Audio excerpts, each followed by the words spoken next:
Long before the Indian River's current crisis, a group funded by scientists from the Florida Institute of Technology fought to protect Brevard County's signature lagoon and coastal waters. Today, the Marine Resources Council is helping to organize efforts by the County Commission, local cities, sport fishing interests, and others to cut pollution, end killer algae blooms, and restore a healthy ecosystem, including seagrass and fish. How to do that? Efforts may include restrictions on lawn fertilizer, more dredging of muck from tributaries, and possibly new rules for septic tanks. To find out where all this is headed, I interviewed the Executive Director, Lisa Soto, about the Council's agenda. Lisa, I know the Marine Resources Council has been working on lagoon issues for a long time, but you just had a big event at the Lagoon House down off of US 1, packed house. Tell us about that. Oh, Matt, first I want to thank you for having me here today. I'm so delighted that we had such a great audience at our workshop last Thursday. The Brevard County Board of County Commissioners chose the Ted Moorhead Lagoon House, which is where MRC's offices are, to have a workshop on the Indian River Lagoon. We had a panel of really expert speakers.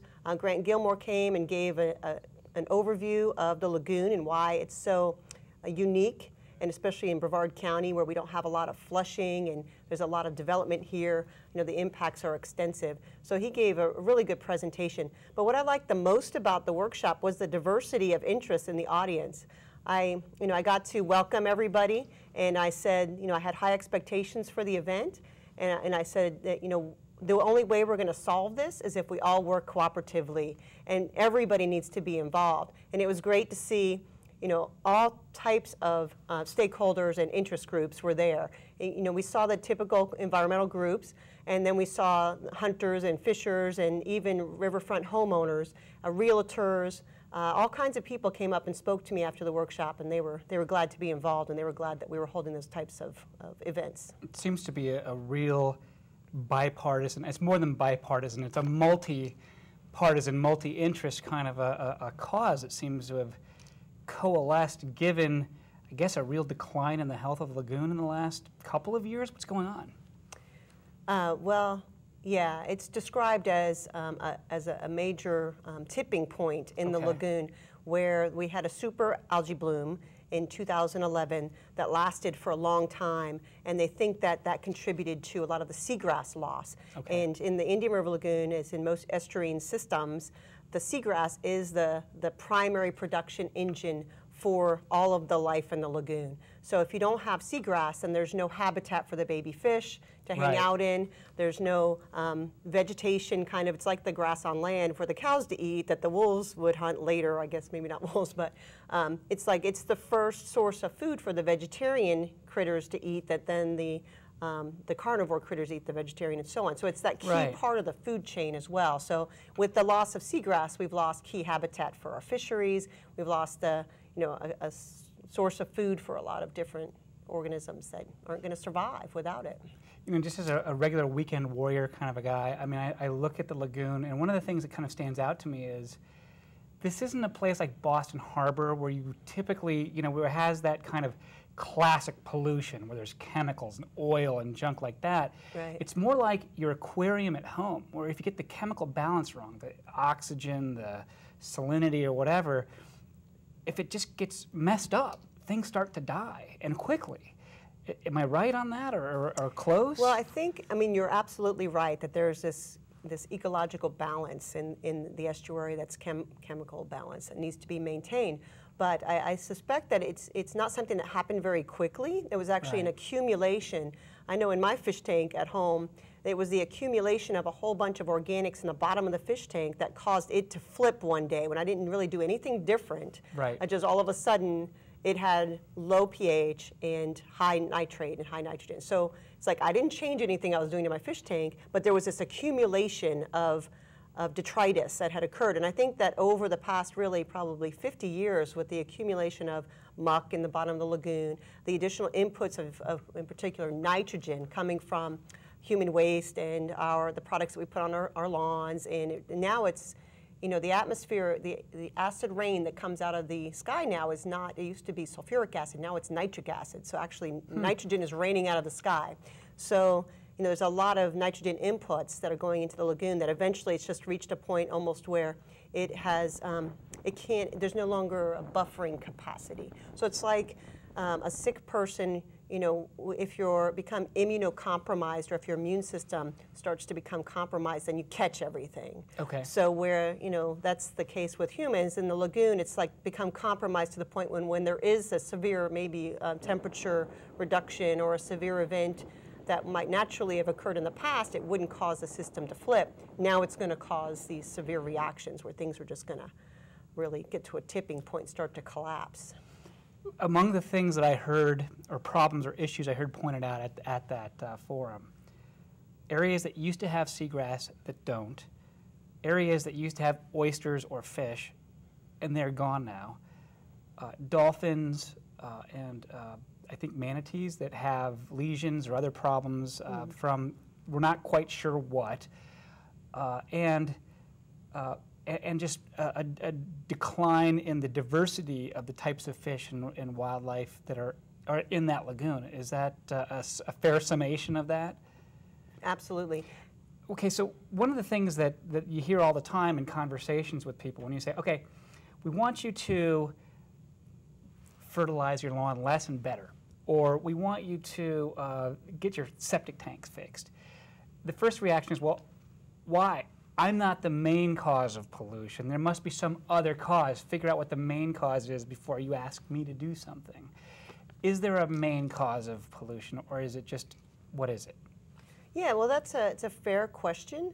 And I think that what came out of the workshop also was that it's kind of 1,000 points of light, that there is no single silver bullet, that, you know, what we're dealing with really is called non-point source pollution. It's this aggregate diffused source. It's everybody's accumulation of these different pollutants that are entering the lagoon. So, I mean, it's hard. Those people who want to argue, I don't want to change what I'm doing until you figure out exactly what is the reason, are really just giving themselves an excuse not to act. So, you know, in the type of work that I do, which is social marketing, we're always looking for the people who want to do the right thing.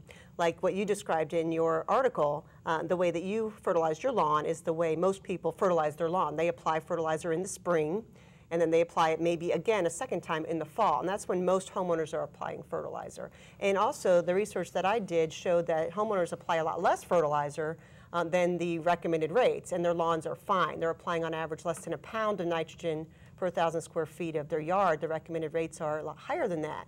So, you know, we keep asking, well, maybe, you know, if most people in the state of Florida are okay with applying a pound of nitrogen, if homeowners, and most homeowners, I mean, most of yards are fertilized by homeowners, then maybe a pound of nitrogen is enough. Why are we putting more nitrogen on our lawns that could potentially end up in the lagoon than needs to be applied to the lawn? And there are alternatives to nitrogen that people can apply as well.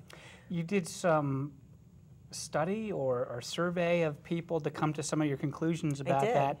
Describe that. I had the opportunity to work in Wekiva on a source allocation study, and I think that type of work should be done here as well. It's where you have to work on a smaller kind of a watershed basin scale, which we know the lagoon is a lot of watershed basins. It's 156 miles long. There's a whole bunch of areas of the lagoon that drain into it. So a watershed would be the area of land mass that drains into a portion of the lagoon. And then from the study, you figure out about where the sources of nitrogen are coming from based on the rates that nitrogen is being applied. Or, in the case of septic tanks, it's not being applied, it's being leached out of septic tanks. And so what did you find in that study? Well, in Wekiva, the initial pie chart, the source allocation, suggested that 42% of the nitrogen to the Wekiva was coming from lawn fertilizer. We went out and asked people how much they were applying. We talked to 741 homeowners on the telephone, went out and corroborated the telephone survey data with face-to-face interviews, and we figured out exactly how many pounds of nitrogen and what kind of, how many pounds of fertilizer and what kind of fertilizer blends they were applying to calculate the amount of nitrogen they were actually applying to their lawns. And then we also interviewed those people who hired professionals, and about a third of the people who fertilize their lawns in the Wekiva area hired a professional landscape management company. And the professional landscapers suggested that they apply according to the IFAS recommended rates. Their rate would then be on average 2.5 pounds of nitrogen, or I'm sorry, 3.5 pounds in the central part of the state of nitrogen that were being applied annually per 1,000 square feet. So when we realized that we had this segment of the population that was applying well below the average, we adjusted the allocation source study to show that only 22% of the nitrogen going into the Wekiva River was coming from residential fertilizer use, which was about equal to the same amount as 6,000 septic tanks in the same area, which was 20% was coming from septic tanks. Really? So I know we have a lot of septic tanks in this area. We do, and I can't tell you how many. If you're going to ask that question, they're underground. It's hard to get a count. Somebody probably knows. In some cities more than others, and in some counties more than others. You know, but that points to another issue, and you know, science hasn't completely caught up or told us everything that we want to know. And it never will. I know, but we're going to keep trying, right? But I read the directions and I try to do it, and everything's sort of based on this is healthy per 1,000 square feet.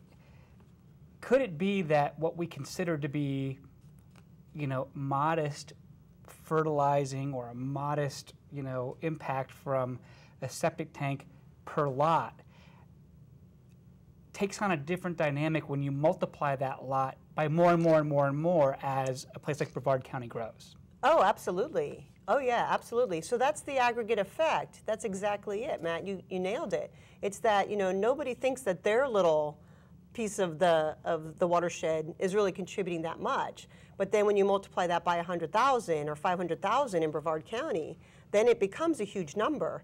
And that so much is driven by rainfall. And when we're getting 51 or 52 inches of rainfall annually, I mean, there's a torrent of stormwater that comes off with every inch of rainfall in Brevard County, and it's all carrying everything. It's carrying our grass clippings, it's carrying our fertilizer granules, you know, in the overland flow. And I think we know what's really missing in the science, especially in Florida, is the stormwater runoff studies. There hasn't been one. You know, we're in the middle of one in Tampa Bay right now that's been funded by the local governments over there. But, you know, they keep, a lot of the scientists are alluding to runoff, and no runoff studies have been done at all. And then the other part, and this was done in Wekiva, was like, what are people actually doing? And when we realize that, wow, homeowners really aren't the ones applying more fertilizer, then it switches the whole, the whole need for what needs to change from homeowners to the industry, to the professional landscapers. Sounds like, you know, for those of us who want a healthy rate of urban and economic growth, we may have to accept a compromise of, you know, other things, a trade-off where, well, we may have to fertilize less, we may have to do other things, fix our own septic tanks or whatever, in order to facilitate the other thing, the growth. I mean, you can't sort of have them both going at the same time at the same rates. Is that fair to say? You've heard the sustainability buzzword a lot, but I think it's real. I think that we need to, and this is in the literature, Joe Nassauer is a great researcher who's talked about the need for a sustainable landscape. It's how do we create a human environment that we're all happy living in, that's not going to kill our water quality, because we're happy living near our water bodies as well. And you know, that's what we're facing here. That's what we're facing as a community, watching our lagoon die in horror, is, you know, how can we change the way we live in Brevard County or along this Indian River Lagoon to maintain what we value so much in the Indian River Lagoon, our opportunities to boat and fish and enjoy, you know, the wildlife there and so on. So that's exactly what needs to happen. And I see Marine Resources Council playing a key role in that collaborative effort. So the workshop that we started last Thursday, I intend to keep having those types of forums for discussion. The Marine Resources Council is a little bit different from some other environmental groups that I know of, in that you're really about stewardship, and you seem to have these partnerships with local governments and cooperation that I don't always see. Tell me a little bit more about the Marine Resources Council itself. What are you, and what do you do? Well, thank you. Marine Resources Council it's a nonprofit charitable organization. It was started in the early 80s by a group of FIT professors. And it was really, the mission of the organization has always been to use science and education and stewardship to protect the coastal estuary system. So we're about engaging the public. We've had a Lagoon Watch water quality monitoring program in place for over 20 years, I think about 22 years now. Those data are used by the state government, and they've been used to identify needs for regulation, TMDLs and load reductions and so on. We do an education forum called the Brown Bag Lunches the first Tuesday of every month, where you can come to the Ted Moorhead Lagoon House, which is located on Dixie Highway right at the Palm Bay Melbourne line. It's that big blue building that nobody knows what it is. Well, that's what it is, and it's our education center, and people are welcome to come in and see our displays. And we have our brown bags on Tuesday, and you can come in and learn about different issues. So our brown bags this year are going to be dedicated to what can you do to help protect your lagoon, to give homeowners and interests some ideas of what they can do in their own homes. I'm also leading a charge of a steering committee to do these lagoon action assemblies. Marine Resources Council used the American Assembly, which is a consensus building process. It was actually started by the Eisenhower administration. And they ran these assemblies every year from 1983 to 1997. And during those assemblies, a whole bunch of diverse interests, they were called delegates, came to the table and talked through strategies, issues. They reached consensus on how to proceed with the right strategies and programs and come up with funding needs to protect the Indian River Lagoon. So I want to start those back up again this year on actually May of 2014. I guess that's next year. We're going to have a new Lagoon Action Assembly. It's being called. So I'm looking for delegates. We're also starting a, Lagoon Lifesaver program, and it's a big campaign for fundraising, looking for $120,000 to start a new Lagoon Lifesaver volunteer corps. And we've got about 10% of that, and I have to thank the Gannett Foundation. We're one of our contributors, and we're trying to ramp up and expand our volunteer opportunities, because I get calls every day from people who want to do something and what can I do to help. So we want to provide opportunities for the community at every level, including businesses, to get involved in protecting the lagoon they love. Seems like the fishing guides and fishing industry and other recreational boaters and other are really coming around to this way of thinking, especially over the last couple of years as well. They have a lot to lose. When you look out over this water body and you think of the problems that it has and all these sources that you're trying to address, are there benchmarks of what you want to achieve in 3 years, 5 years, 10 years? Or do you just let's get started and see where this can lead? What is your outlook on that? Well, I firmly believe that more minds working on a problem is better than one. So, I think this assembly that I described briefly earlier is key to figuring out, what these benchmarks should be. What can we accomplish in 1, 3, 5, 7 years?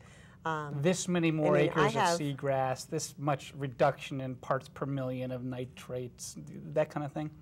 Yeah, I would like to see, and we talked about what we call them indicators of success. What would an indicator look like? I had my first planning committee meeting around the table this morning, and we've, it's 6 counties. We're trying to get everybody in the whole lagoon watershed engaged in this, and 33 right now different interest groups, and we're looking for delegates. So, it is what is the purpose of this? We know what the issues are already, so maybe we don't need to start with what are the issues. Maybe we just need to start right with what are the actions and how do we prioritize them? Because in the realm of accomplishing goals, you need to set priorities, and the priority setting is going to need to be meaningful, and it needs to include, what is the impact, or what's the impact to these different stakeholder groups, and then in the long term, how easy is it going to be to implement, and how much of an effect, of a positive effect, is it going to have on the lagoon and the outcome if we get it implemented? How would you compare activity and leadership in Brevard County compared to other counties? Are there other counties that are way ahead of us on this or way behind? What are you seeing? There's a new Indian River Lagoon County Collaborative that just formed about 2 months ago. Martin County's Ed Fielding invited a county commissioner from every county to sit on this council, this collaborative, to try to address everything in a consistent way, so that over the counties, everybody can kind of have a similar input, or at least they get all the same information to make the decisions that they need to make. It's really hard to say, which counties are leading. It always, I've been working in the state level really for the past 11 years before I came to MRC. And to me, it was always, why is the West Coast always so far, so much farther ahead than the East Coast? So I look at it like Sarasota County, to me, has always been like leading the effort of sustainable development and sustainable solutions and so on. But over on this coast, I think that conversation has just begun. So it's hard to say like who's ahead of who. If they're ahead of anybody, it's by like a month, right? So, and then what have people accomplished? So, I'd like to see, of course, everybody adopt the strongest fertilizer ordinance that's on the books now. And I did want to clarify that there's a model ordinance, but it allows for the insertion of additional things. And one of the things that the state's model allows for is the definition of what they call a restricted application period. Okay. So although the model does some things, it does allow local governments to manipulate the model to meet their needs. If they're on an impaired water, if they are experiencing health or environmental crisis, which we clearly are here in the Indian River Lagoon, and if they can demonstrate that they're taking other efforts, doing other efforts to try to accomplish their reductions, they can adopt additional provisions. And I think that's one of the things that Martin County has done effectively. Vero Beach, I think, just passed a stronger ordinance. Indian River County did. City of Sewell's Point did down in St. Lucie County. St. Lucie County is about to consider their fertilizer ordinance. We're encouraging them to adopt stronger provisions as well. So I'd like to see Brevard County do that, and that's I think, going to come out of this workshop is they're going to revisit their fertilizer ordinance and maybe consider some of those stronger provisions. You brought up a good point there, and I had wondered, why did they not just pass this in Tallahassee? Why did they leave it to each individual county or city to pass and adopt this model ordinance? But you put your finger on it there. A place may be around a healthy water body. Why should they have the same rules as a place with a sick one, or vice versa? Why not pass something stronger if you've got an emergency, like we may have here with the Indian River Lagoon? Right. So, okay, the Marine Resources Council supports what in the form of a lawn fertilizer ordinance for local cities? Sure.